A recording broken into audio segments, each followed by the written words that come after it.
Bom dia a todos e todas. Hoje o nosso encontro Notícias Teológicas tem como tema Somos Todos Severinos, João Cabral de Melo Neto e a poesia e a poética da existência. E o nosso convidado é o Lindoberg Campos, que é doutorando em letras pela PUC-Rio. Com muita alegria, em nome da professora Maria Clara Bingman, que eu dou as boas-vindas ao Lindoberg nesta nossa sala do Zoom.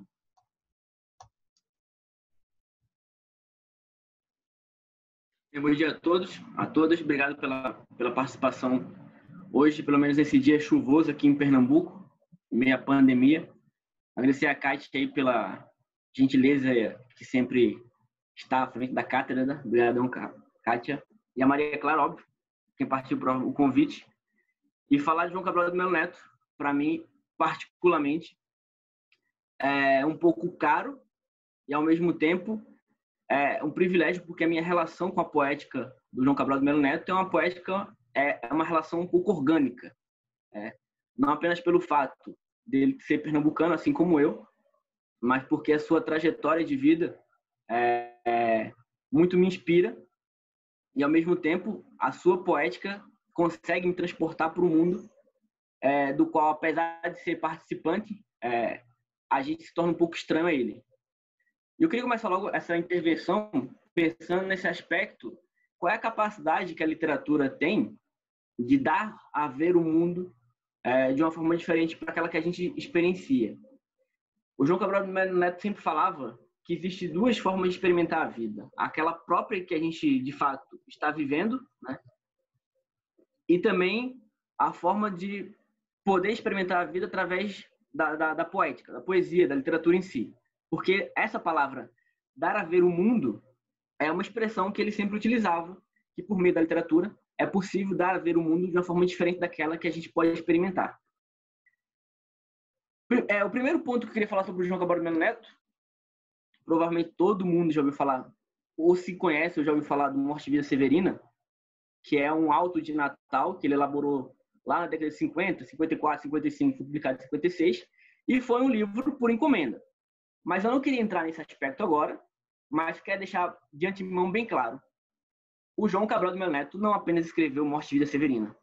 A gente sempre reduz toda a poética do João Cabral de Melo Neto a Morte e Vida Severina porque é a obra máxima dele. E, de fato, pela construção, pela estrutura da poesia, desse poema, e pelos elementos que ele traz, é uma obra magna mesmo. Mas ele ficava um pouco irritado porque as pessoas tendiam a colocar Morte e Vida Severina apenas como uma obra dele, e sempre que falavam com ele, falavam sobre Morte e Vida Severina. Então, mas eu queria voltar um pouco depois nesse ponto, um pouco mais para o final, e eu vou tentar, de fato, fazer tudo isso em 30 minutos para que possa ter um tempo para a gente conversar, caso apareçam algumas dúvidas, ou para a gente ampliar mesmo o debate sobre Morte e Vida Severina. Mas vamos lá. A poética de João Cabral de Melo Neto ela é muito extensa. Agora, um elemento que é principal na sua obra é o rio Capibaribe. Para quem conhece um pouco Pernambuco, o rio Capibaribe ele nasce no sertão pernambucano, na cidade de Poção, e vai atravessando as zonas geográficas de Pernambuco: sertão, agreste, zona da mata e litoral. Nesse percurso do rio Capibaribe, ele começa um rio sazonal, ou seja, no Alto Sertão é um rio que só vai aparecer durante o período de cheias, de chuva, justamente nessa época do ano agora, junho, que é o período de São João. E aos poucos, quando ele vai descendo a serra e vai costeando para o litoral, ele torna-se um rio perene, um rio profundo com mais água, até desembocar no Oceano Atlântico, cortando a cidade de Recife e fazendo uma espécie de delta, um mini delta, com o rio Beberibe. Já volto para esse ponto do João Cabral de Melo Neto, que é a Morte e Vida Severina, para falar melhor sobre ele. Quero falar um pouco sobre a história do João Cabral de Melo Neto. Ele é um garoto de uma família intelectual. Seus pais eram donos de engenho de cana-de-açúcar. Aqui em Pernambuco era uma produção muito forte. Para quem conhece um pouco a história do Brasil, lembra que a cana-de-açúcar era o elemento principal da economia brasileira, inclusive foi o motivo da invasão holandesa às terras pernambucanas. Desde o litoral do Maranhão até a Bahia, era tudo ocupação holandesa e a plantação de cana-de-açúcar era forte. Então, a herança de engenhos de cana-de-açúcar, e aí vai nascer também a relação de senhor e de escravo, que vai ser tão presente na sua obra e também na Gilberto Freire, que, aliás, Gilberto Freire era primo do João Cabral de Melo Neto. Outro primo de João Cabral de Melo Neto, Manuel Bandeira, poeta que vocês conhecem. E ele tem como irmão o Evaldo Cabral de Melo, que é um historiador pernambucano que dedicou sua grande obra a mapear toda a herança holandesa nesse período histórico brasileiro. Então, vocês veem que o João Cabral de Melo Neto ele já nasce num berço muito influente na cultura pernambucana e brasileira, tanto na área de sociologia quanto na área de poética, tendo em vista que Manuel Bandeira era seu primo.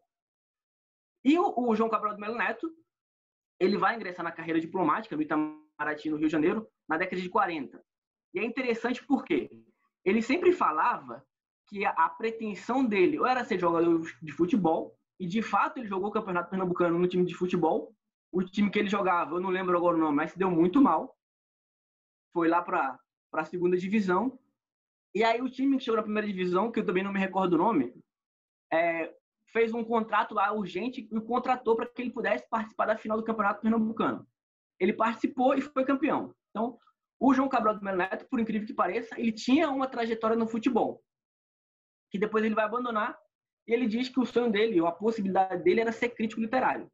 O que não se realizou. Ele foi diplomata brasileiro, trabalhou muitos anos no exterior, e isso para ele foi uma grande benesse, porque ele falava que no cargo de diplomata, ele tinha tempo suficiente para se dedicar à poesia. Então, a vida diplomática deu a ele uma estabilidade financeira para que ele, diferentemente de outros poetas que vivem à míngua, tentando sobreviver da sua produção, ele não tinha esse problema, graças ao salário que o Itamaraty pagava a ele. E é interessante que durante o tempo que ele ficou no Senegal, cerca de 8 anos, como embaixador, na época o presidente do Senegal também era poeta, e ele sempre falava que as reuniões diplomáticas que ele realizava com o presidente do Senegal não tinha nada de debates políticos, era apenas poesia. Então, a vida de João Cabral de Melo Neto, em alguma forma, foi muito tranquila, e ele falava isso a todo momento, que a sua vida foi tão tranquila que não tinha muito o que falar na sua poética, porque é carreira no Itamaraty, casamentos, filhos, então ele teve uma estabilidade na sua vida, digamos assim, formal. Mas isso não faz com que a sua mentalidade, a sua profusão de mente fosse menos perturbada.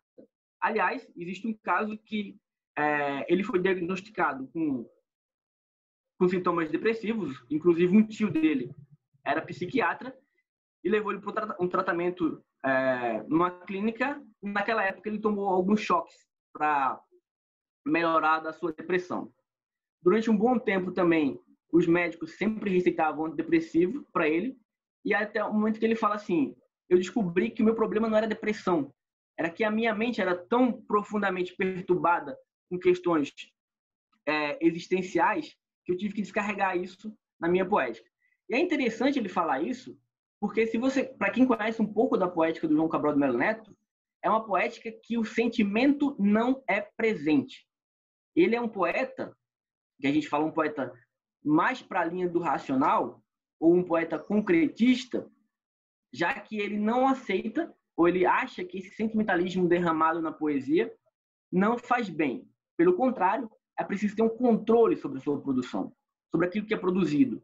E esse rigor que ele imprimia às suas obras é muito perceptível na sua construção literária. Tentando traçar um paralelo com a teologia, já que muitos alunos aqui são da teologia, e isso é notícias teológicas, uma coisa muito importante na obra de João Cabral de Melo Neto é a sua influência da religiosidade presente no seu poema, sobretudo Morte de Severina.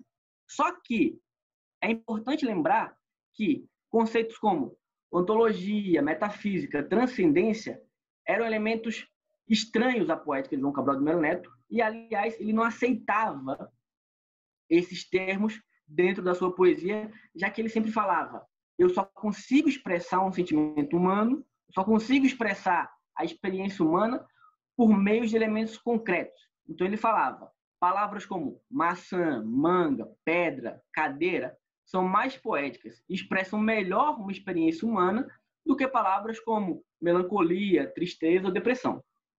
E, de fato, isso fica muito presente na obra do João Cabral de Melo Neto, porque você percebe que é uma poesia que busca elementos concretos do cotidiano, da existência humana, para poder expressar essa experiência do humano no mundo. Eu tenho 2 trechos aqui que eu queria ler antes de entrar no Morte e Vida Severina, que são poemas. Um é sobre a pedra. A pedra é um elemento muito presente na obra do João Cabral de Melo Neto. E o outro chamado Terceira Manhã. Por que eu escolhi esse Terceira Manhã? Apesar da poesia do João Cabral de Melo Neto ser uma poesia muito concreta, para quem se interessa um pouco por escolas literárias do Brasil, ele pertence à geração de 45, aquela geração que ela é herdeira do modernismo com toda a sua, entre aspas, rebeldia sobre os elementos canônicos de uma poética europeia. A geração de 45 ela é muito firmada numa denúncia social, nos problemas crônicos que o Brasil enfrenta desde a sua origem na colonização portuguesa até os dias contemporâneos. Mas, mesmo pertencendo a essa escola de denúncia social, de combate social, o João Cabral de Melo Neto ele não se alinha a essa perspectiva porque a sua poética não é panfletária. Ele não utiliza a sua poética como meio, como instrumento de uma denúncia social, de cobranças por melhorias. Ainda que a gente possa vislumbrar de forma muito presente essa preocupação que ele tinha com o social, sobretudo porque a sua herança nos engenhos de cana-de-açúcar o levaram a isso. Ele conta que, em certo momento, enquanto ainda era criança, adolescente, que a literatura de cordel, naquele momento, era quase a primeira forma de educação que o cidadão nordestino tinha. Ele falava que o pai mandava ele ir à feira, ele comprava nessa feira cordéis e ele voltava para o engenho de cana-de-açúcar, ele lia para os empregados do seu pai. Então ele fala que essa relação dos trabalhadores do campo vai marcar muito ele, porque ele falava também que todos têm direito à cidadania e todos têm direito à educação. Então essa forma de ler a literatura de cordel para os funcionários do engenho de cana-de-açúcar era uma forma que ele encontrou, ou era também uma demonstração da sua consciência social, que vai ficar muito presente depois na sua poética. Então, esses 2 poemas que eu vou ler agora, eles demonstram um pouco disso, né? Primeiro, que é a Educação pela Pedra, fala sobre essa questão que eu falei, que para ele é difícil falar de um sentimento, falar de alguma coisa humana que não seja por elementos concretos. E o outro é Tecendo Amanhã, que provavelmente vocês já conhecem, porque é um poema belíssimo que fala sobre o nascimento do sol através de galos que capturam esse sol e lançam adiante. Mas para que eu possa ser fiel ao texto, eu vou ler aqui um momentinho para vocês.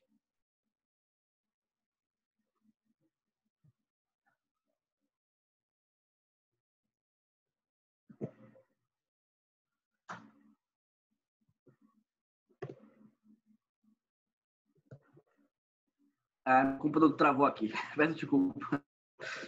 Coisa de tecnologia.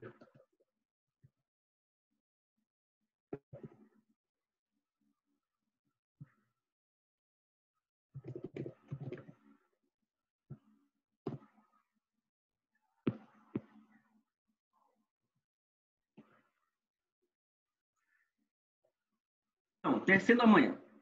Ele começa assim. Um galo sozinho não tece uma manhã. Ele precisará sempre de outros galos. De um que apanhe esse grito que ele e o lance a outro. De um outro galo que apanhe o grito que um galo antes e o lance a outro. E de outros galos que com muitos galos se cruzem que cruzem os fios do sol de seus gritos de galo, para que amanhã, desde uma teia tênue, se vá tecendo entre todos os galos. 2 aspectos dessa poesia do João Cabral de Melo Neto. Primeiro, o caráter coletivo. O sol não nasce sozinho. E aqui você já percebe também a diferença entre uma literatura talvez abstrata, porque está falando da aurora. Então, o que seria a aurora? Existem várias formas de definir a aurora, mas para ele é impossível definir alguma coisa que não seja por elementos concretos. E ele vai buscar no canto do galo, no galo que é um elemento concreto, para demonstrar esse momento do nascer do sol, da aurora. Então, o sol nasce graças ao canto de um galo, que é capturado mais adiante por outro, e por outro que dessa forma vai fazendo com que abra-se a possibilidade do sol despertar. Muitos críticos também encaram essa poesia dele como uma poesia social. A transformação social só se dá mediante o coletivo, mediante o trabalho de um, que vai ser multiplicado por outro, e mais outro, e mais outro. Uma coisa também que é muito importante nessa poesia de João Cabral de Melo Neto é a sua versificação, a sua métrica.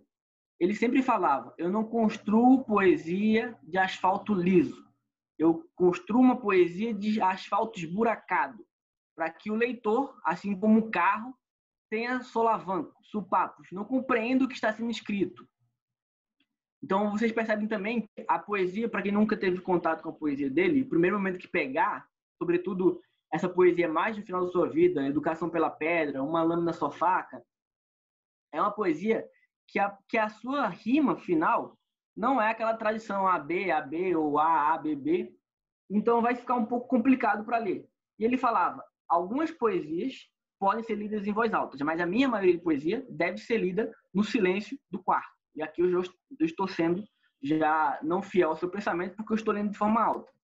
Ele tinha ojeriza a leitura de poemas em voz alta. E isso também gera um problema, porque muitos dos seus poemas vão ser depois levados para o teatro. E para levar para o teatro é um pouco complicado se a metrificação ela não dá a possibilidade de respiração para o ator. Só que essa questão da metrificação, ela vai ser havia uma peça teatral, que eu não lembro agora qual foi o poema do João Cabral de Melo Neto, que foi ensinada, que o diretor de teatro levou 6 anos trabalhando a poesia com a equipe para poder levar aos palcos. 6 anos tentando fazer com que a equipe absorvesse aquela poesia de João Cabral de Melo Neto, já que ela não era uma poesia fluida, que desse para ser encenada. Então, você vê a dificuldade de João Cabral de Melo Neto, que ele implica a literatura brasileira nesse aspecto. Leio outra parte aqui, antes de entrar em Morte e Vida Severina,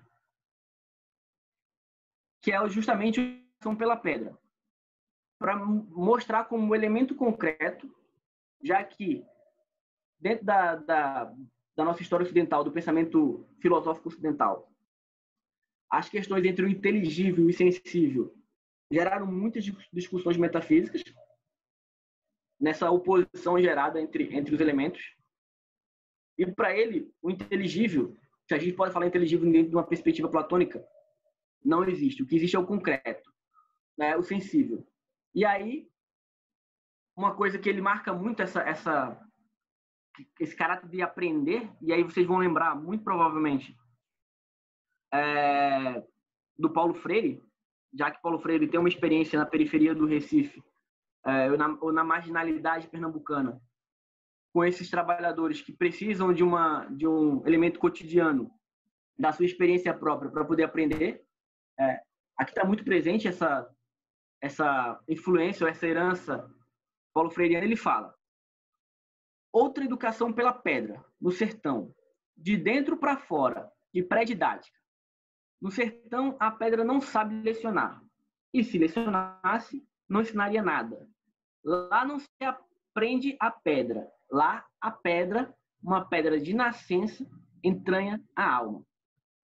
Então, vejo como os elementos concretos são muito presentes na poesia de João Cabral de Melo Neto e como elas vão expressar uma forma do sujeito no mundo, ou como ele mesmo falava, uma forma de dar a ver o mundo, a compreender o mundo por meio de elementos concretos. Dito isto, querendo partir para o Morte e Vida Severina, que para mim ainda é a grande obra dele, embora ele não aceite muito. Para quem entrou agora, eu vou explicar um pouco sobre Morte e Vida Severina, que era justamente onde eu queria me deter, por 2 motivos. Primeiro, por ser a sua obra magna, e segundo, já é um pedido de desculpas porque eu estou em Pernambuco desde que começou a pandemia e meus livros ficaram todos no Rio de Janeiro. Então, eu não tenho nada aqui. O Morte e Vida Severina é um poema que eu conheço ele quase de cabeça. Eu trabalhei na escola com meus alunos e, como eu falei no início aqui, para quem não estava, a poética de João Cabral de Melo Neto é uma poética muito orgânica para mim, pela forma com que ele trabalha os elementos do sertão, o homem do sertão, ou esse homem pernambucano, que tem uma identidade, tem um local específico, tem uma data específica. É uma relação muito orgânica que eu mantenho com o João Cabral de Melo Neto. Então, o que é a Morte e Vida Severina? Para quem nunca viu Morte e Vida Severina, Preste atenção nesse título, Morte e Vida Severina. Há uma identificação entre o que é vida e morte. E há um adjetivo que vai definir o que significa uma morte e uma vida. Nesse aspecto aqui, para quem é teologia, o João Cabral de Melo Neto, nesse poema, é uma aula de ontologia, uma aula de metafísica, é uma aula de como o sujeito experimenta o mundo. Eu diria, eu poderia me arriscar dentro de uma escola filosófica que o João Cabral de Melo Neto pertenceria à fenomenologia. Por quê? É só a partir do sujeito interrogante no mundo, é só a partir do momento que o sujeito se coloca no mundo e tem consciência do seu lugar no mundo, que ele pode expressar uma experiência de vida. E o Morte e Vida Severina, ele é uma peça de teatro, um auto de Natal pernambucano. Para quem não conhece auto, são peças teatrais de origem medieval que geralmente tinham caráter burlesco ou religioso. E nesse caso, ele é um auto de Natal, portanto, ele vai narrar o nascimento de Jesus. E é interessante porque, como eu falei, o João Cabral de Melo Neto, ele não é religioso, ele se declarou durante muito tempo ateu. E a questão da religião não é muito presente na sua obra, exceto Morte e Vida Severina. Ele estudou numa escola marista, no Recife, e ele fala que ele tinha raiva dos padres, porque os padres o obrigavam a ler sonetos. E ele fala assim, eu tomei horror a sonetos, porque eu não aguentava mais ler aquela coisa rimada, aquela coisa pré-fabricada, e que remontava a minha origem de criança. E é interessante porque numa entrevista que ele dá ao Otto Lara Rezende, o Otto Lara Rezende pergunta por que o Rio de Janeiro não aparece na obra dele, já que ele morou durante algum tempo no Rio de Janeiro, enquanto ele estava em preparação para o Itamaraty. Aí ele fala, veja bem, quando você busca alguma coisa na sua memória, o que vem sempre é a memória de infância. Então, é impossível, na minha produção poética, se a minha infância toda, as minhas primeiras impressões estão nos engenhos de cana de Pernambuco. E essas primeiras impressões é o que vai marcar, de fato, o João Cabral de Melo Neto. São as primeiras impressões, quando o sujeito começa a se perceber no mundo, que vai elaborar a sua identidade no mundo. Então, por isso que termos como metafísica, ontologia, transcendência, são elementos que, quando entram na obra do João Cabral de Melo Neto, elas entram traduzidas por elementos cotidianos. E a gente percebe essa tradução por meio do Morte e Vida Severina, que é uma obra encomendada, na década de 50, para ser ensinada em São Paulo. Detalhe, essa obra ela não foi ensinada. E para quem conhece Morte e Vida Severina, tem uma ideia porque ela não se coloca no lugar de um produtor de teatro que pede a um poeta que escreva um auto de Natal. E esse poeta te entrega a história de um Severino, que acompanha a trajetória de um rio. Era impossível que esse auto de Natal fosse encenado de fato, já que o objetivo era falar sobre o nascimento de Jesus. Essa obra do João Cabral de Melo Neto vai para a gaveta e depois de muitos anos ela é recuperada e ela ganha prêmios internacionais e torna-se a obra magna dele. E como eu falei, ele tinha uma certa recusa a essa obra no seu fim de vida porque ele fala que naquela obra tinha muito sentimentalismo, que ele não gostava desse sentimentalismo derramado. E o que é o Morte e Vida Severina? É o Severino que de repente se coloca no mundo, se interroga sobre o que é ele no mundo, ele percebe-se dentro de uma situação deplorável de miserabilidade e ele resolve um dia, como muitos retirantes, durante muitos anos, tenta buscar a vida em outro lugar. E nessa tentativa de buscar a vida, ele vai seguir o percurso do rio Capibaribe. Como eu falei, nasce no sertão pernambucano até desaguar em Recife. Essa trajetória do Severino, ela é uma trajetória que podemos dizer universal. Quantos peregrinos caminham durante retirantes peregrinos flagelados, saem do seu lugar em busca de melhores condições de vida? Só que a poética que o João Cabral de Melo Neto constrói nesse Morte e Vida Severina, e eu vou ler para vocês porque esse poema ele tem que ser lido, é de uma, já que era um auto de Natal, e vocês vão entender depois no final porque ele é um auto de Natal. Ele vai narrar o nascimento de Jesus, ou a história de Jesus. Só que ele começa com Severino, que fala assim: o meu nome é Severino, não tenho outro de pia. Como há muitos Severinos, que é santo de Romaria, deram então de me chamar Severino de Maria. Aqui, para quem é da área de teologia, já começa a perceber que ele vai usar os elementos da tradição religiosa católica, o batismo na pia e a romaria, que é muito comum no Nordeste, para começar a traduzir essa experiência religiosa do Severino, eu diria melhor, uma experiência de vida do Severino, que pretende ser, de alguma forma, metonímica e universal. Então ele fala: como há muitos severinos, que é santo de romaria, deram então de me chamar Severino de Maria. Como há muitos severinos, com mães chamadas Maria, fiquei sendo o da Maria do finado Zacarias. Então ele começa uma tentativa de se identificar para o leitor que está diante dele. Ele continua: mas isso ainda diz pouco. Há muitos na freguesia, por causa de um coronel que se chamou Zacarias, e que foi o mais antigo senhor dessas 6 Marias.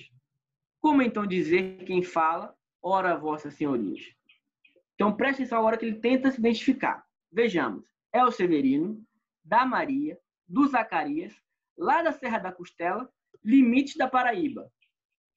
Ele conclui que mesmo ele falando tudo isso, isso ainda diz pouco. Mas isso ainda diz pouco, se ao menos mais 5 havia, com o nome de Severino, filho de tantas Marias, mulheres de outro tanto já finado Zacarias, vivendo na mesma serra magra e ossuda em que eu vivia.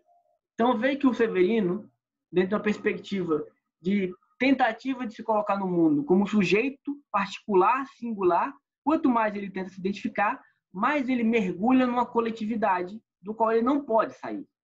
O nome não o define, a sua árvore genealógica não o define, o seu local de nascimento não o define. E ele continua numa frase, para mim, lapidar, que foi justamente a frase que eu escolhi para colocar como chamamento dessa intervenção de hoje. Aí ele fala: somos muitos severinos, iguais em tudo na vida. Na mesma cabeça grande, que a custo é que se equilibra, no mesmo ventre crescido, sobre as mesmas pernas finas. Iguais também porque o sangue que usamos tem pouca tinta. E se somos severinos, iguais em tudo na vida, morremos de morte igual, mesma morte severina. E o que é essa morte severina? Ele explica que é a morte de que se morre de velhice antes dos 30, de emboscada antes dos 20, de fome um pouco por dia, de fraqueza e de doença é que a morte severina ataca em qualquer idade, até gente não nascida. Veja que aí ele já também coloca problemas sociais dentro dessa morte severina, que é a que se morre de velhice antes dos 30, um problema na expectativa de vida, de emboscada antes dos 20, um problema de disputas territoriais, e de fome um pouco por dia, que talvez seja a pior morte que possa existir, que é um problema crônico, nesse caso é aliado à seca. Aliado à seca, uma falta de intervenção governamental que possa aplacar esse problema. Então ele continua: somos muitos severinos, iguais em tudo e na sina. Há de abrandar estas pedras, suando-se muito em cima. Há de tentar despertar terra sempre mais extinta. Há de querer arrancar algum roçado da cinza. Mas para que conheçam melhor vossas senhorias e melhor possam seguir a história da minha vida, passo a ser o Severino que em vossa presença emigra.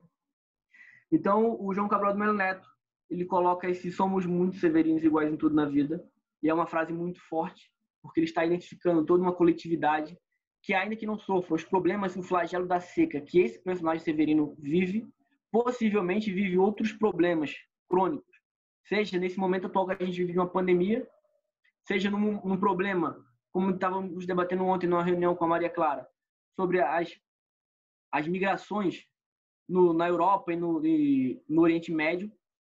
Ou seja, o Severino ele é um sujeito universal, que independentemente do local onde ele se encontre, ele vai sofrer alguma coisa que ele, em determinado momento, começa a questionar o que é mais grave no caso do Severino, se a morte não é uma solução para esse problema que ele experimenta em vida. Nesse momento que o Severino fala que ele decide não mais se identificar, ele não consegue se identificar, ele fala: para que conheçam melhor a minha história, passo a ser o Severino que em vossa presença migra. Veja que interessante que é um auto de Natal, e o Severino ele vai migrar junto conosco. Se a gente estava acompanhando a história do Severino no seu flagelo, ele fala, nesse momento, que ele vai acompanhar a nós, leitores, na nossa trajetória de vida. Já começa uma identificação substancial entre o leitor, a sua experiência de vida e o Severino. E aí entra aquilo que eu falei, que o João Cabral de Melo falava. A poesia, ela dá a ver o mundo. Nesse momento, não é mais a história do Severino que está sendo contada. É a história de cada leitor, que vai começar a se identificar com os problemas nessa trajetória que o Severino encontra. Severino migra em busca de vida. E para quem conhece o poema, não vou poder trabalhar todo ele, ele só vai encontrar morte. E a morte sempre traduzida em elementos concretos do seu cotidiano. Seja, no primeiro momento, quando ele encontra duas pessoas carregadas que morreu por uma chamada bala-ave, uma bala que sacou o corpo do indivíduo em disputa territorial por um sertão em que não nasce nem um pé de milho.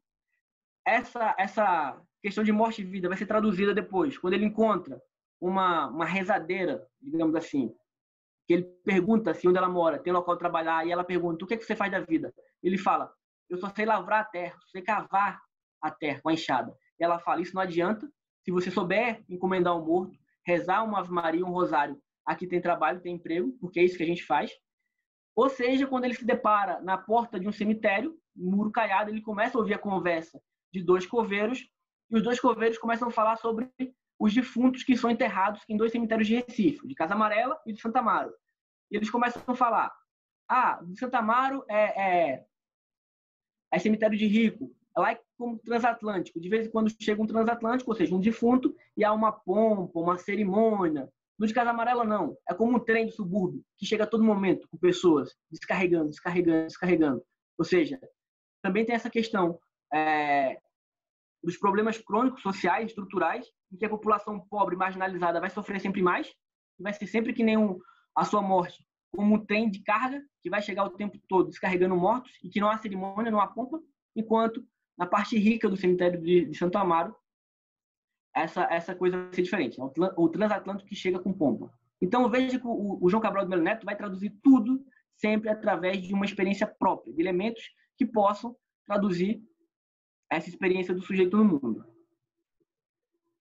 Dito isto, eu queria deixar primeiro duas indicações aqui, para quem se interessar sobre o Morte e Vida Severina. Tem duas produções cinematográficas, uma de 71 e outra de 81. Essa de 81 é do Walter Salles, que foi o diretor.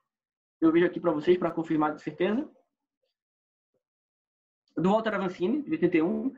E o de 71 é do Zelito Viana. E também tem uma produção de 2012 pela TV Escola e a Fundação Joaquim Nabuco em animação, para quem quiser passar para as crianças, enfim.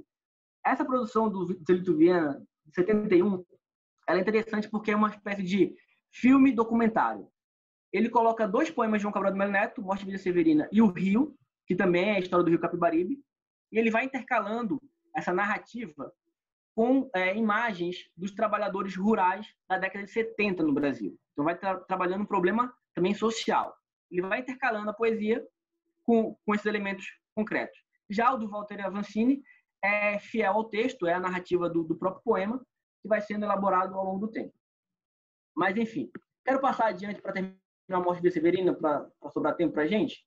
Por quê? O Severino, ele começa a pular de vila em vila, cidade em cidade, e essa vila em vila, cidade em cidade, na verdade, as contas do Rosário. Então, ele fala, eu tenho que saltar o Rosário, as contas do Rosário, como eu salto de vila em vila, sendo o caminho esse fio que me guia.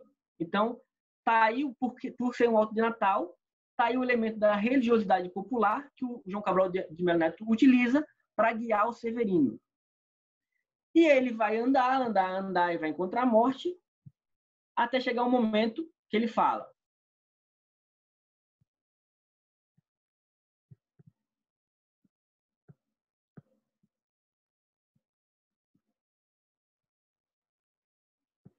nunca esperei muita coisa, digo a vossas senhorias. O que me fez retirar não foi a grande cobiça. O que apenas busquei foi defender a minha vida, de tal velhice que chega, antes de se inteirar 30.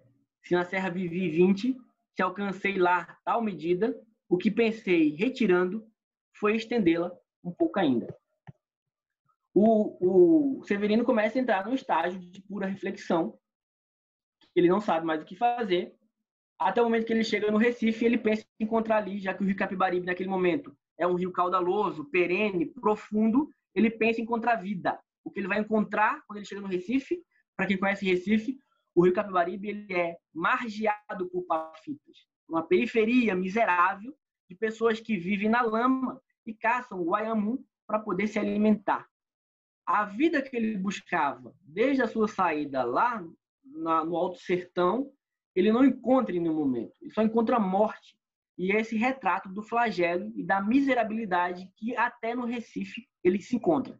E é quando ele se depara com essa impossibilidade de vida em abundância que ele decide saltar da vida e da ponte. E eu leio esse trecho que é muito interessante, porque ele encontra um senhor chamado Seu José Mestre Carpina, e lembre-se de São José Carpinteiro, é um alto de Natal, nunca esqueçam disso.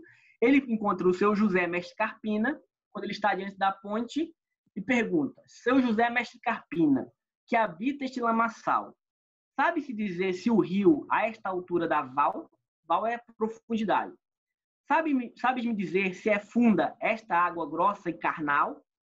E aí o mestre Carpina responde: Severino retirante, jamais cruzei o rio a nado. Quando a maré está cheia, vejo passar muitos barcos, barcaças alvarengas, muitas de grande calado. Calado, para quem sabe, é aquela parte da embarcação que fica submersa na água. Seu José Mestre Carpina, para cobrir corpo de homem, não é preciso muita água. Basta que chegue ao abdômen. Basta que tenha a fundura igual de sua fome. Severino retirante, pois não sei o que lhe conte. Sempre que cruza este rio, costumo tomar a ponte. Quanto ao vazio do estômago, se cruza quando se come. Seu José Mestre Carpina, e quando ponte não há? Quando os vazios da fome não se tem com que cruzar? Quando esses rios sem água são grandes braços de mar? Severino retirante, o meu amigo é bem moço. Sei que a miséria é mar largo. Não é como qualquer poço, mas sei que para cruzá-la vale bem qualquer esforço. Seu José Mestre Carpina, e quando é fundo o peral, o abismo? Quando a força que morreu nem tem onde se enterrar? Por que ao puxão das águas não é melhor se entregar? Então, por que não é melhor morrer logo? Severino retirante, o mar de nossa conversa precisa ser combatido, sempre de qualquer maneira, porque senão ele alaga e devasta inteira. E aqui a pergunta primordial que eu acho lapidar também nesse poema. Seu José Mestre Carpina, que diferença faria se, em vez de continuar, tomasse a melhor saída, a de saltar, numa noite, fora da ponte e da vida? É interessante porque essa pergunta que o Severino faz é uma pergunta que vai dizer a ele se ele merece viver ou não. E o que o Mestre Carpina responde para ele? Nada. O Mestre Carpina, o seu José, ou São José, o pai de Jesus, não tem resposta para o Severino. Nesse momento da poesia de João Cabral do Melo Neto, ela é interrompida pelo nascimento de uma criança. E aparece uma mulher e fala: Seu José, o que faz aí conversando? Nasceu o seu filho. E aí é que, de fato, o alto de Natal se realiza, o nascimento da criança se realiza. Só que essa criança, ela nasce aonde? Na palafita, no lamaçal de Recife. E qual é a perspectiva que ela tem de vida? Nenhuma. Ela vai ter na sua vida a mesma coisa, miséria e morte. Não vai mudar nada a sua história.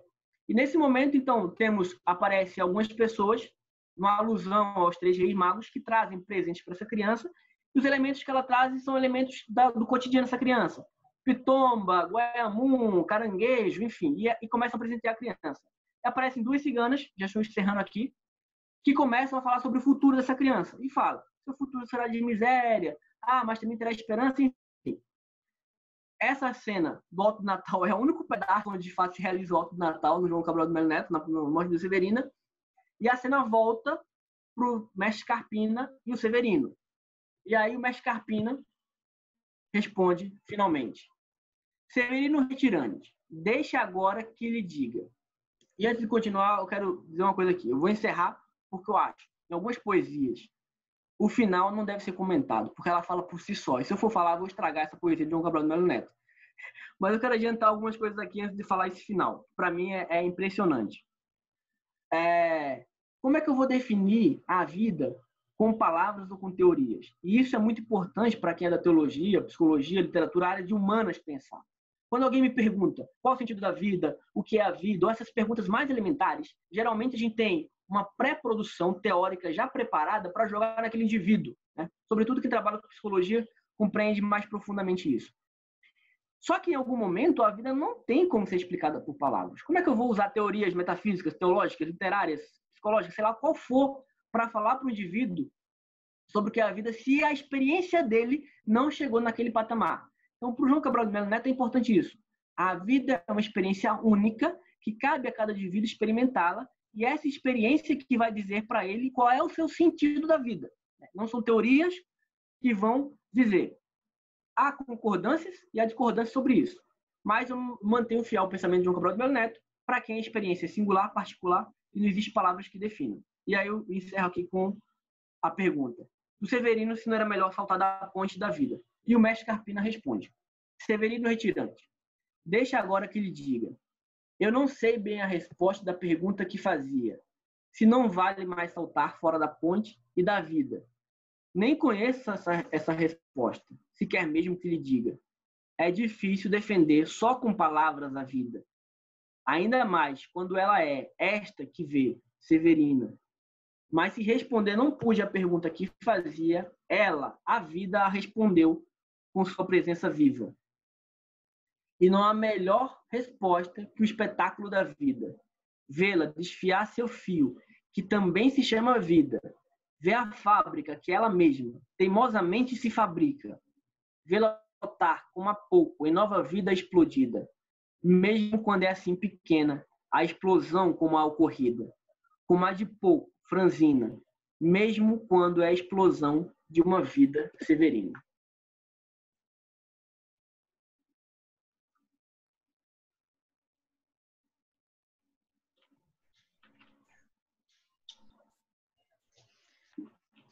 Muito obrigada, Lindoberg, pela sua exposição belíssima. Então, agora nós vamos passar para o debate, as perguntas e as observações. Primeiro, eu vou passar a palavra para a professora Maria Clara. Quem desejar pode colocar a mãozinha ou então se inscrever no chat.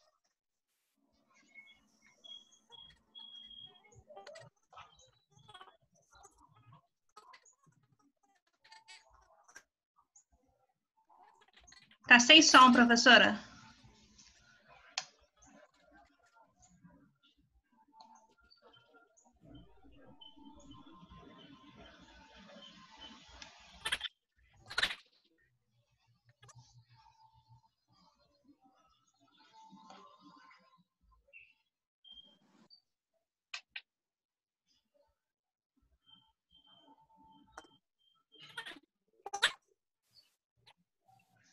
Tá mais ou menos, tá falhando.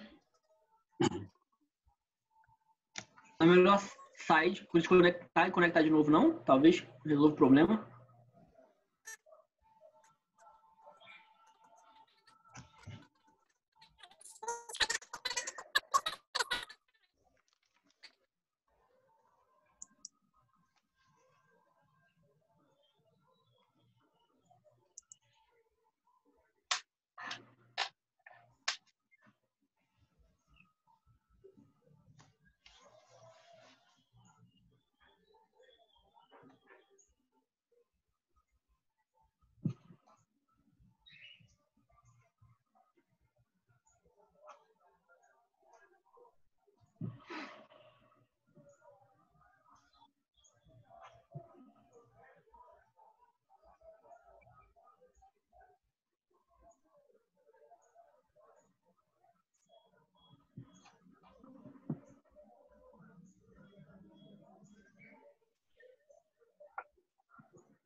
E agora, me escutam? Sim, agora tá bom. Agora sim. Estranho. Perfeito. Mistérios da tecnologia. Então, Lindoberg, muito obrigada. Há quantos anos que eu conheço esse poema, não consigo ouvi-lo sem me emocionar, acho uma coisa maravilhosa, de linda. Eu sabia que você tinha trabalhado João Cabral antes, acho que foi no seu mestrado, se não me engano, não foi que você fez sobre João Cabral? Não, o mestrado foi em Saramago, mas eu trabalhei na escola, com os alunos. Isso. Sabia que você conhecia bem a obra dele e foi um prazer te escutar. Muito obrigada. Eu queria fazer só duas pontuações, porque daqui a pouco eu vou ter que sair junto com a minha turma, porque eu vou dar aula, né? Mas você pode ficar aí com os outros o quanto quiser. É aquilo que você disse, que João Cabral lia poemas para os trabalhadores da fazenda, né? Você não falou isso? Sim, sim. É. Eu fiquei impressionado porque fiz um paralelo com a minha amiga Simone Weil. Era uma coisa que ela fazia muito. Quando ela ia passar férias, ela, em vez de ficar se divertindo, ia com os pescadores e lia para eles os clássicos gregos. Também com os operários, quando ela, antes de trabalhar na fábrica, né, mesmo, mas ela sempre, quando se reunia nas reuniões do sindicato e tal, ela fazia também isso com os jovens e com as crianças, né? Eu acho que no Brasil a gente precisava começar a fazer isso um pouquinho, sabe? Porque a poesia, a literatura forma, né? E a gente acha que as crianças do meio popular não vão entender, não vão se interessar, vão sim, né? Eu acho que a gente precisa começar a fazer mais oficinas populares de literatura, de textos, de poemas, de textos clássicos, não ter medo de apresentar as obras imortais, né, para os nossos jovens, para as nossas crianças, porque eu acho que, do jeito que a gente está vivendo esse momento tão horrível no Brasil, que a vida severina parece que se espalhou pela nação inteira, né? Não tem mais ninguém protegido dos horrores dessa vida que mata a gente. Quando você dizia aquele trecho que eu sempre cito em artigos meus, né? A morte que chega de velhice antes dos 30, de emboscada antes dos 20, de fome um pouco por dia, agora não está localizada só no Nordeste ou nas periferias das grandes cidades, está espalhada pelo país inteiro, né? E tratada com a irresponsabilidade que está sendo tratada. Eu acho que é preciso transmitir palavras de vida, fazer as crianças, os jovens, as novas gerações, enfim, beberem palavras de vida, né? E me parece que, enfim, João Cabral e outros poetas e os clássicos gregos, que Simone Weil amava, Platão, etc., podem realmente produzir essa vida dentro. E sobre o poema, a parte final, né? Você leu aquela fala final do Carpina, que é muito linda, né? Mesmo quando é a expressão de uma vida severina, mas tem uma outra passagem que eu acho lindíssima também, quando ele diz o que é a vida, que é bonito, quer dizer, o que é aquele menino recém-nascido, né? É bonito como um caderno novo, ainda não foi inaugurado, é bonito como uma palavra que ecoa na sala vazia, é uma beleza aquilo, lindo demais, né? E, enfim, há pouco tempo, lá em Portugal, quando eu participei do centenário da poetisa Sofia de Mello Breiner, eu tive a oportunidade de falar de João Cabral. Ela era muito amiga dele, até você me passou alguns materiais sobre isso. E a inquietação religiosa dele a gente vê presente não só no Morte e Vida Severina, mas também em outras coisas, porque foi ele que contou para Sofia a história do Cristo cigano, do qual finalmente ela fez um poema, né? Então, João Cabral está aí torturado por essa tentação da crença e da fé desde muito cedo. E então te agradeço muito a sua apresentação. Muito obrigado. Se quiser comentar alguma coisa. Sim, quero comentar.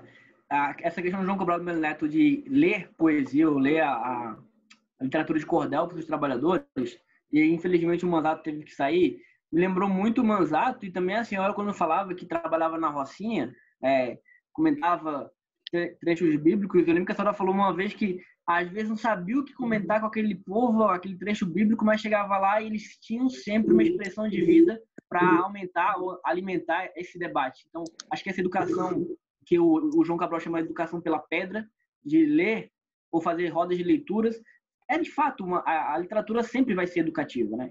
E essa forma de, como ele sempre fala, a literatura enquanto uma possibilidade de dar a ver o mundo, para mim é imprescindível, porque, de fato, a literatura ela pode ampliar esse leque de compreensão de mundo. Isso é muito, muito óbvio. E eu não sabia dessa questão da Sofia. A senhora tinha falado que eles tinham um contato, mas essa coisa que ele havia falado para ela, eu realmente desconhecia. Interessante sobre isso.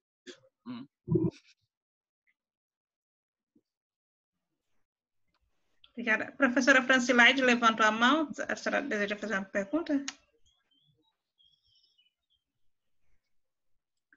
Franci, abre o microfone.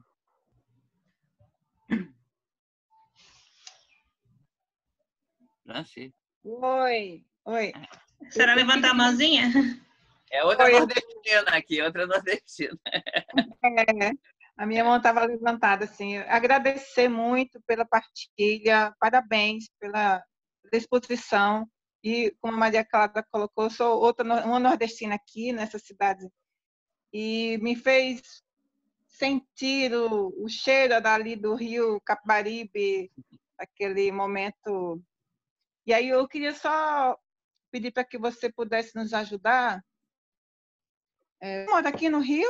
Então, como eu falei, eu moro no Rio, mas desde o início da pandemia eu estou aqui em Pernambuco, isolado aqui no meio do mato. Que delícia! Então, para você nos ajudar, quais são os desafios que você consegue enxergar dentro de tudo que você já adquiriu com os estudos, nos dias de hoje, para entendermos esse Severino que insiste, persiste em viver, né? E que tem tantos ainda procurando sentido para essa vida. Você consegue enxergar isso ainda entre nós, né? É isso. E muito obrigada, tá? Muito obrigada. Essa é uma reflexão difícil, né? Acho que o Severino, na medida que ele tenta se individualizar, que ele torna-se coletivo, e como eu falei, acho que os Severinos continuam no mundo contemporâneo. Nesse caso, o Severino seria vou utilizar a expressão perigosa, uma condição de vida, que ela não se reproduz apenas mais nesse modelo severino de retirante que foge da fome e da seca, mas são severinos que fogem da guerra na Síria, são severinos que fogem de uma Venezuela em crise, são severinos que fogem ainda hoje em dia da seca. A seca não acabou, a seca é um problema crônico, o que nunca é colocado em pauta é um programa do executivo para aplacar essa fome. Os programas, quando são realizados, são eleitoreiros, cada 4 anos. Esse ano agora a gente está vivendo eleições municipais e, para quem conhece um pouco lá do interior, sabe como a disputa eleitoral ela torna-se uma disputa de famílias e está pouco preocupado com o interesse público. Então, obviamente que o problema de um Severino se perpetua, não apenas como problema natural da seca, mas como problema político, não resolução dos problemas. É interessante porque eu, por exemplo, a minha trajetória é sair de Pernambuco e ir para o Rio de Janeiro, para, obviamente, não mais fugindo da seca, mas ainda buscando melhores condições de vida. Você não sai da sua terra por um mero problema de, quero sair. Algumas pessoas saem porque querem, são aventureiras, enfim. Mas, assim, essa massificação da retirada, ela só é realizada porque as condições de subsistência não existem. Então, esse sonho americano de melhor experiência de vida, ela existe porque criou-se também uma ideia de que Estados Unidos é um país hiper mega desenvolvido e que a condição de vida lá é melhor do que qualquer lugar do mundo. Então, também você cria essas ilusões que fazem essas levas de migrantes acontecerem cotidianamente, seja por problemas de guerra, problemas de ilusão, problemas políticos. Ano passado, há 2 anos, eu participei de uma entrevista na Multirio, no Rio de Janeiro, falando sobre a epopeia nordestina, uma apresentação de música clássica com estudantes da rede municipal, e me pediram para fazer uma pré-apresentação, falar sobre o Nordeste e tudo mais, e a pergunta também foi uma pergunta parecida, né? Se ainda existe essa retirada de migrantes do Nordeste. Sim e não. A retirada ainda existe, não naquela massa que a gente viu na década de 70, 80, que foi tema do Luiz Gonzaga, sempre cantava isso, denunciava os problemas, mas aí ainda existe uma fuga para tentar uma universidade melhor, uma universidade de referência, ou para tentar um emprego melhor. Digamos assim que a retirada agora está mais especializada. Hoje o indivíduo consegue se formar numa universidade no interior de Pernambuco. Está cheio de universidades, seja elas públicas ou particulares.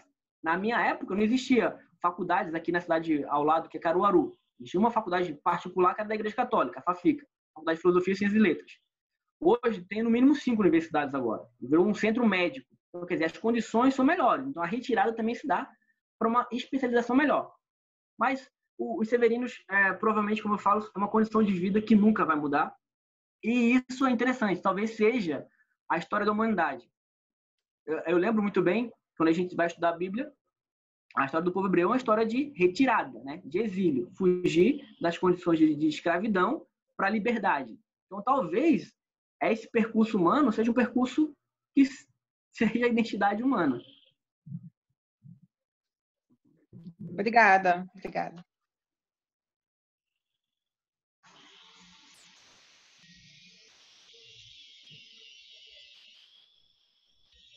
Tem um comentário do Pedro Rodrigues dizendo que acredita que um bom filme que pode retratar esse tema é O Homem que Virou Suco.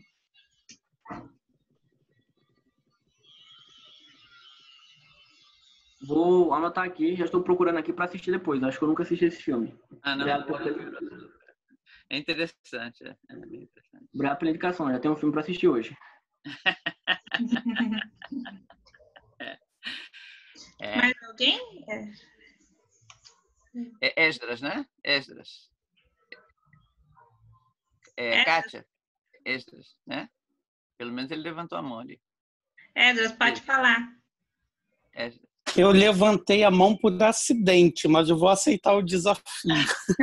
Tá bom. Bem-vindo. Na verdade, eu acabei levantando a mão por uma forma de acidente, porque dar os meus parabéns aí pela apresentação, muito maravilhosa. Também sou nordestino, também conheço um pouco da obra de João Cabral de Melo Neto, principalmente Morte e Vida Severina, que é uma das obras que eu li algumas vezes. Minhas crianças também conhecem a obra, porque eu já li para as crianças essa obra, para contar um pouco do contexto da tradição a qual os avós deles vieram, né, que são todos da Paraíba. Então, um dos pontos aí que eu queria destacar é a ideia da morte que sempre acompanha o sujeito na sua sina, né? E a lembrança do rio nos parece estar sempre ligado àquela imagem da transitoriedade da própria vida, não é sem razão que a gente sempre trabalha a questão, tanto na cultura grega quanto também na cultura cristã, a passagem da morte pelo rio. E diretamente esse rio, que é a morte que acaba seguindo dia a dia, constantemente, que é uma situação não apenas individual, mas também uma situação coletiva. Então, eu acredito que esta obra ainda tem muito para ensinar para cada um da gente, principalmente dentro, como a professora Maria Clara acabou há pouco de referir-se, principalmente no contexto severino que nós estamos vivendo hoje do Covid-19. Obrigado, Wesley. De fato, essa situação da pandemia demonstrou o quanto somos severinos, iguais em tudo na vida. Acho que, de fato, isso nos mostra que, apesar de toda E lembrando que o Leonardo falou ontem numa reunião, né, essa divisão que existe entre uma classe que se coloca acima de todos por uma questão financeira, ou cria seus próprios grupos de contato de forma diferente, ela se coloca agora diante de uma realidade em que ela torna-se inerte e inerme, não se pode fazer nada. Então esse Severino agora tornou-se um coletivo de fato. Essa frase nunca tornou-se tão presente como somos todos severinos, iguais em tudo na vida. Diante da vida, da experiência de vida, o que fazer? Só experimentar a vida. Todo o resto são arcabouços culturais construídos para tentar um pouco modificar essa percepção de vida.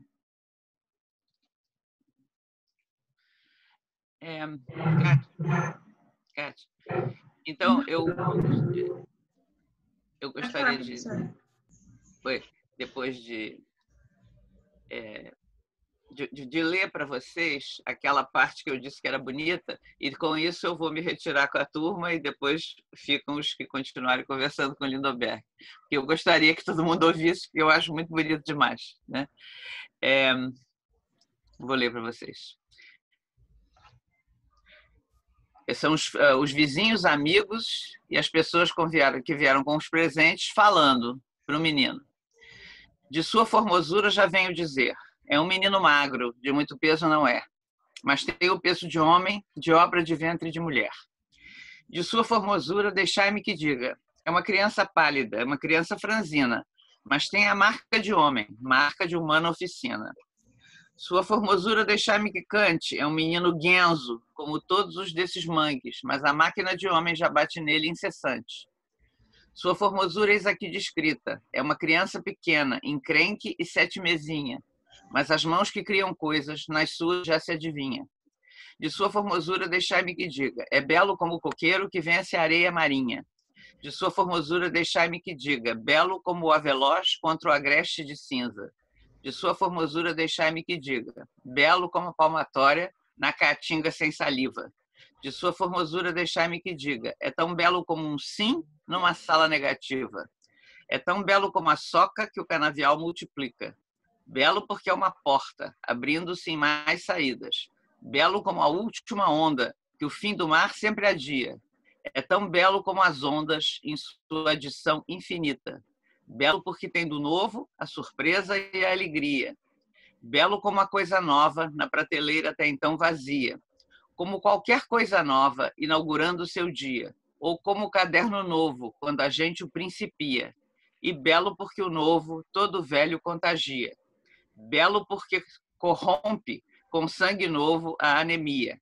Infecciona a miséria com vida nova e sadia. Com oásis o deserto. Com ventos, a calmaria.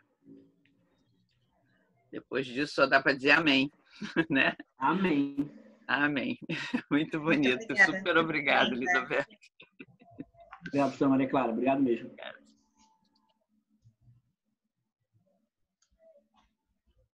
Mais alguém deseja fazer alguma observação?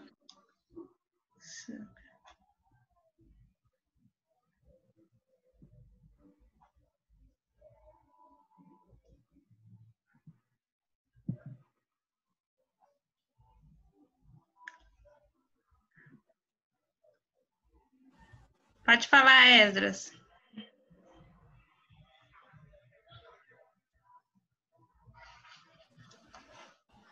Meu amigo, eu queria só saber se você concordaria com um pensamento que eu tive enquanto você estava falando diretamente do Rio, que é uma presença muito marcante também dentro da própria poesia, se você concordaria comigo na seguinte questão.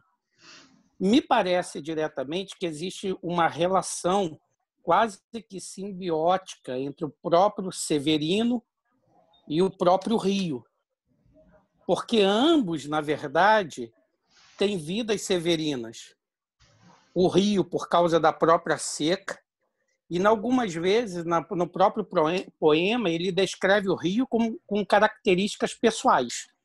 Ele utiliza diretamente da paranomásia, dando diretamente a esse rio características pessoais.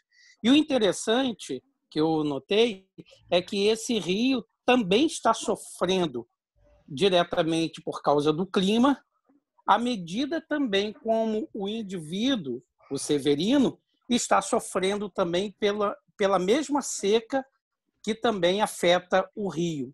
Será que não haveria possibilidade de se fazer uma leitura ecológica dessa relação?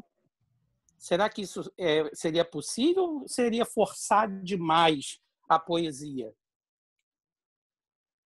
Obrigado pela intervenção, porque de fato é uma parte que não dava tempo de comentar, mas você falou tudo. É isso mesmo, a relação entre o Severino e o Rio, uma relação intrínseca e de uma identidade própria. Assim.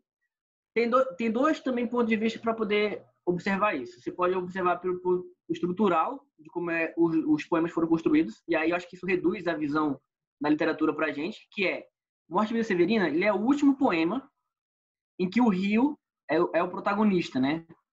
Porque antes de Morte de Vida Severina, o João Cabral de Melo Neto escreveu O Rio, esse é o poema O Rio, e antes dele, Cão Sem Plumas.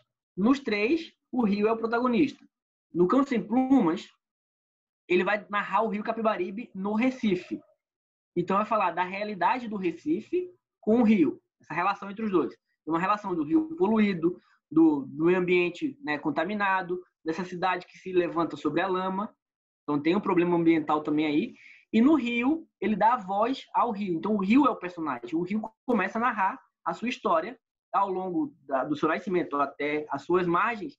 E se você pega o rio e Morte de Vila Severina, a diferença é quase zero. Porque todos os trechos que o rio passa, no sertão, no Alto Sertão Pernambucano, no Agreste, na zona da Mata Canavieira e no litoral, é o mesmo percurso que o Severino faz, né, no Morte de Vila Severina.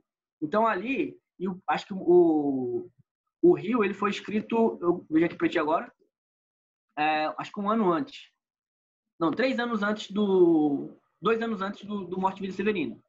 3 se a gente contar a publicação, né? Morte de Vila Severina é escrito em 54, 55, publicado em 56, e o Rio, ele é escrito em 52, publicado em 53. Então, essa relação é muito, como você falou aí, identitária. E a questão também do problema da poluição ambiental, da contaminação, está muito presente. Já vi trabalhos que falam sobre essa denúncia também, lá na década de 60 já, né? Na década de 50, na verdade. O João Cabral de Melo Neto já com essa perspectiva social e ambiental. Obviamente que na década de 70 e 80, a hermenêutica sobre o texto do João Cabral de Melo Neto priorizou a denúncia social. E agora, contemporaneamente, né, nos anos 2000, a gente já começa a ver trabalhos que mostram que a sua consciência ambiental também já era muito forte naquele momento. E aí, agora é uma área de estudos que pode ser ampliada.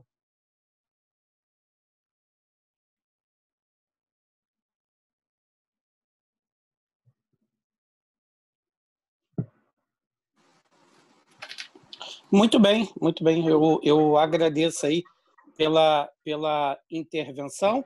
E teria possibilidade, eu não entendo muito de poesia. Eu sou um amante da poesia, mas não entendo diretamente da poesia. O pouco de poesia que eu conheço, ela me sai muito do meu conhecimento da área da teologia bíblica nas análises principais da poesia hebraica do Antigo Testamento ou da poesia bíblica especificamente, né? Foi lá, basicamente, na Bíblia que eu tomei um gosto maior pela estrutura poética e tudo mais. Aí você até falou diretamente que o poema ele não tem diretamente aquela relação de A a B e assim sucessivamente, fazendo toda aquela estrutura, mas assim, no texto mesmo que você leu, quando ele identifica-se diretamente a respeito da sua identidade ou apresentando as muitas identidades que o Severino pode assumir dentro do contexto, eu percebi assim, na sua própria leitura, o uso daquele recurso da anáfora, né? Principalmente quando ele diz há muitos Severinos, como há muitos Severinos, mas ainda se diz pouco e assim sucessivamente. Quais seriam os outros recursos poéticos que ele utiliza para estruturar o seu poema?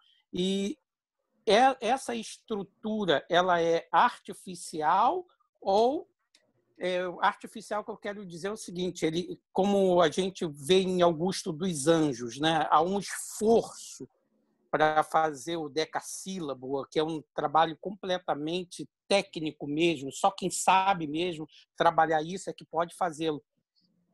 Nessa obra, Morte e Vida de Severina, aparece esse esforço do autor em querer fazer essa articulação poética ou não? Então, o João Cabral de Melo Neto é muito conhecido por ser o artesão da palavra, né? O engenheiro da palavra. Porque ele tinha, como eu falei, uma ojeriza, essa combinação rítmica ao final, que para ele matava o poema. Como ele falou, ele tinha horror aos sonetos, porque os padres obrigavam ele a ler sonetos.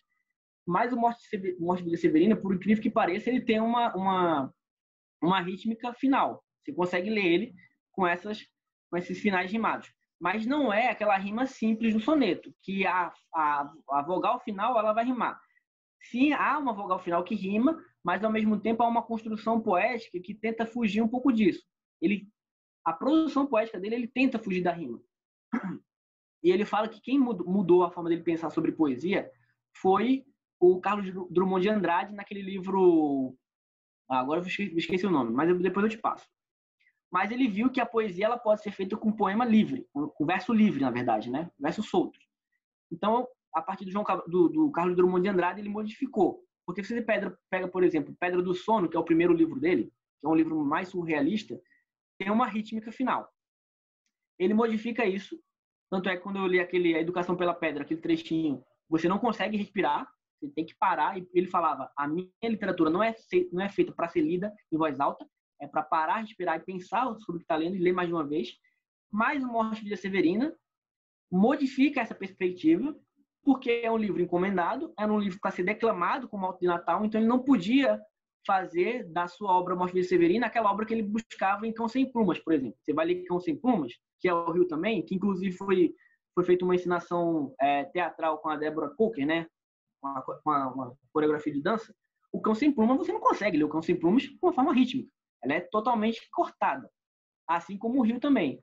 Mas Morte e Vida Severina tem que ter essa melodia final para que ela possa ser encenada, porque o ator não fique cansado no palco ao declamar.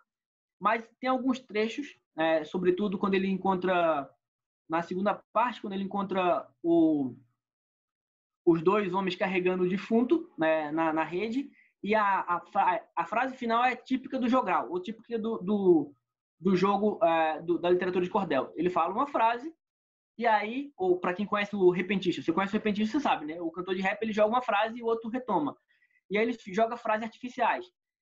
Severino, irmão das almas. Então ele pergunta alguma coisa, o quê? Severino, irmão das almas. E o final é sempre Severino, irmão das almas. Você vê que aquilo ali é artificial. É um artificialismo preparado para que o poema possa ser levado adiante.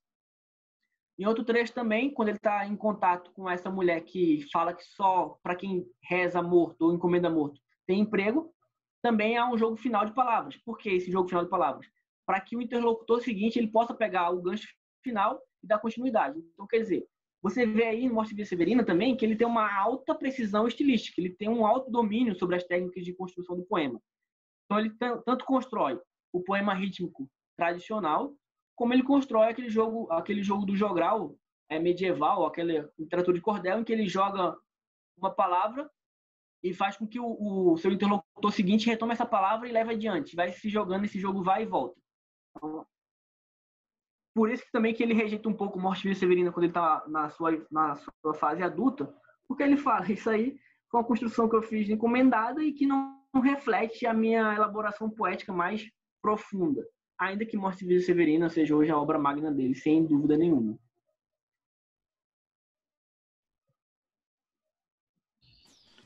Muito obrigado, Inter. Obrigada, Lindoberg.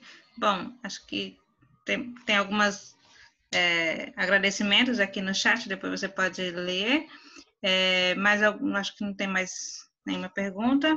Então, em nome da professora Maria Clara, quero agradecer a sua exposição belíssima sobre João Cabral de Melo Neto, né, Morte e Vida Severina. E a próxima semana estão todos convidados para quem será o palestrante é o Padre Manzato, vai falar sobre teologia e MPB, no mesmo horário, e em breve envio o cartaz para vocês também. Muito obrigada, Lindoberg, mais uma vez. Obrigado, Kátia. Obrigado a todo mundo. Obrigada a todos que participaram. Obrigado. Tchau, tchau. Obrigado a todos.